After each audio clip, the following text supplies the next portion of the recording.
غصہ ہمیشہ تنہا آتا ہے لیکن جاتے وقت اپنے ساتھ عقل، اخلاق، شخصیت کی خوبصورتی بھی لے جاتا ہے۔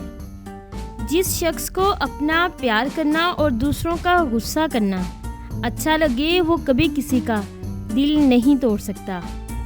جو شخص اپنے غصے کو برداشت کرتا ہے وہ دوسروں کے غصے سے بچ جاتا ہے۔ غصہ ماچس کی تیلی ہے جو دوسروں کو جلانے سے پہلے خود جلتی ہے۔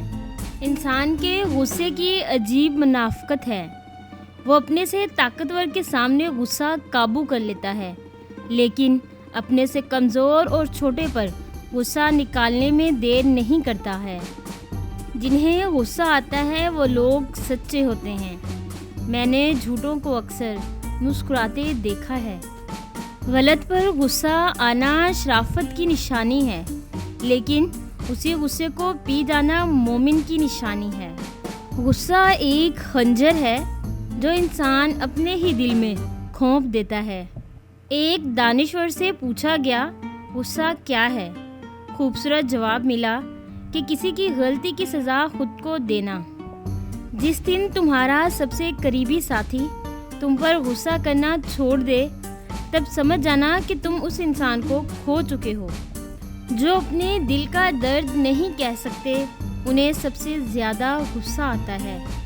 غصہ اس سلگتی ہوئی لکڑی کی مانند ہے جو دوسروں کو جلانے سے پہلے خود جلتی ہے۔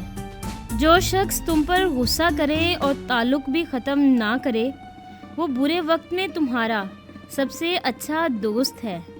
غصے کے وقت برداشت کا ایک لمحہ تمہیں 1000 دفعہ شرمندہ ہونے سے بچا سکتا ہے۔ غصہ ہمیشہ بیوقوفی سے شروع ہوتا ہے اور شرمندگی پر ختم ہوتا ہے۔ غصہ ایک ایسا تیزاب ہے جو جس چیز پہ ڈالا جاتا ہے اس سے زیادہ اس برتن کو نقصان پہنچاتا ہے جس میں وہ رکھا جاتا ہے۔